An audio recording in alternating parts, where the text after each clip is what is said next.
independence from pain. You're going to start with your right foot forward and your left foot back. In foundation training, that right foot is going to have 3 points of contact on the floor. Ball of the big toe, ball of the small toe, and the heel, pressing firmly down. Both feet are in the same direction and you're standing as big as you can. Thumbs at the base of the rib cage, pinkies at the pelvis. You're going to take 2 big deep breaths that lift up the rib cage. And in doing that, pull the chin back and pull the shoulders wide.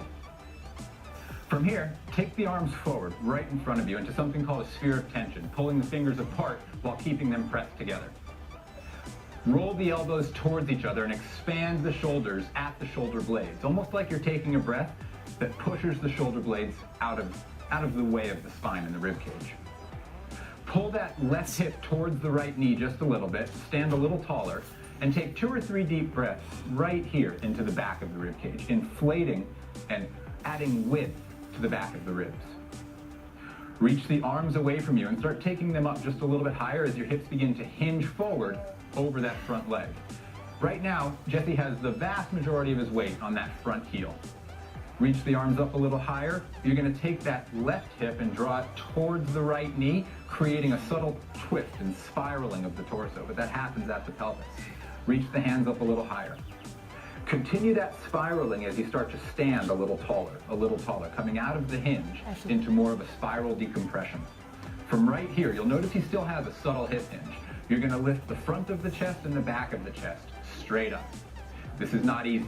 This is going to be 2 very focused deep breaths. Expand the front to back depth and density of the rib cage. Pull the chin back.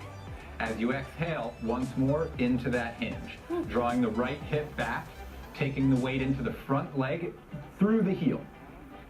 Once you're in that heel, you're going to draw that left hip towards the front knee, giving a little bit of a rotation at the pelvis. The torso will follow suit with a subtle rotation, and now we're reaching away pretty far. As you reach forward, keep the back of the rib cage wide. Don't let your chest cave forward, adding to hyperextension. Yeah. Press that right heel into the ground, bend the knee just a little bit more.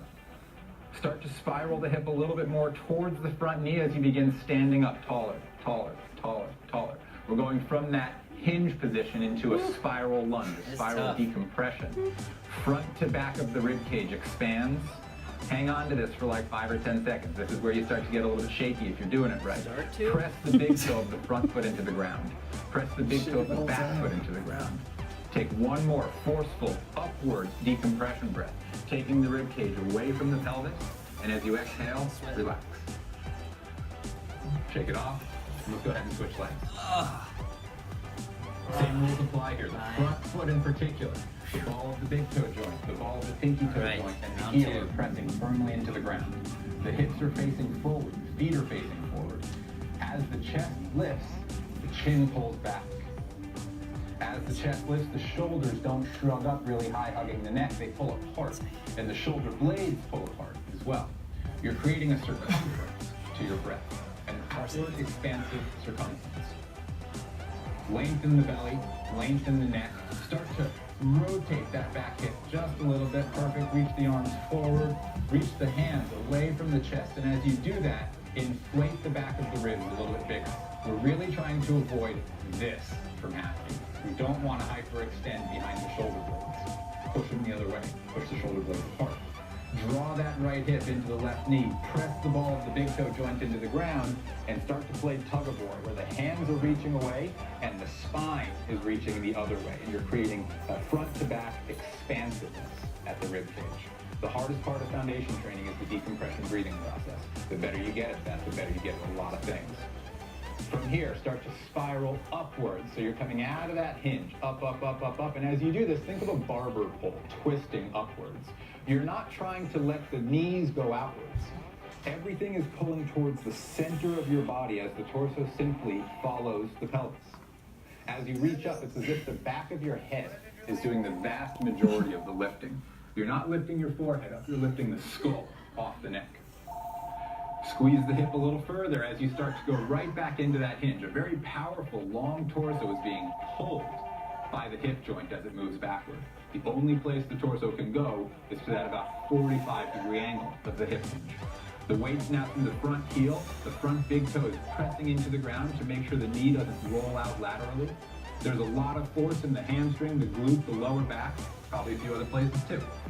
Make the neck long, pull the arms wide, pull the shoulders wide, breathe right between the shoulder blades for 2 more breaths. Start to spiral a little bit deeper and slowly draw your torso back up to a spiral decompression. Once you're in that spiral decompression, again, I know it looks like the easy part, but if you're doing it right, it's the hardest part. We're lifting the entire body weight like a barber pole upwards. We're pulling the back of the spine pretty intensely away from the front of the spine. Take a big deep breath right behind the sternum and go ahead and relax. We're going to finish the workout with one simple exercise, a founder done really, really well. We'll do about double hip width apart. The outside edges of the feet are parallel. The feet are facing forward with a subtle internal rotation.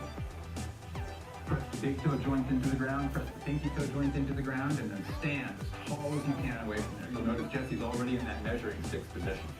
You're going to actively lift the rib cage up away from the pelvis, and as soon as you feel the front of the abdomen lengthen, you take all your energy into the width at the back of the rib cage, widening the ribs as you inhale, maintaining the width as you exhale to whatever degree you're able to. One more deep breath. Now in a nice, smooth, continuous motion, the hip joints are going to travel backward as the knees unlock just a little bit. You're not doing a squat, barely unlock them. The arms are going to reach forward. You'll notice the sphere of tension. You'll notice the elbows are pressing in and out at the same time. The whole basis of this, the whole basis of isometric poses is creating tension, which is both an inward contraction and an outward contraction. Eccentric meets concentric contraction. The better you get at that isometric, the stronger your entire frame becomes as you move through life. You truly become independent of pain. That's the goal here. Like all of our workouts, I hope this stuff helps you forever. And to the radical, incredible amount of people that came today, I gotta tell you, thank you guys so much. I mean, it really means a lot. All right, see you guys later. Feel well.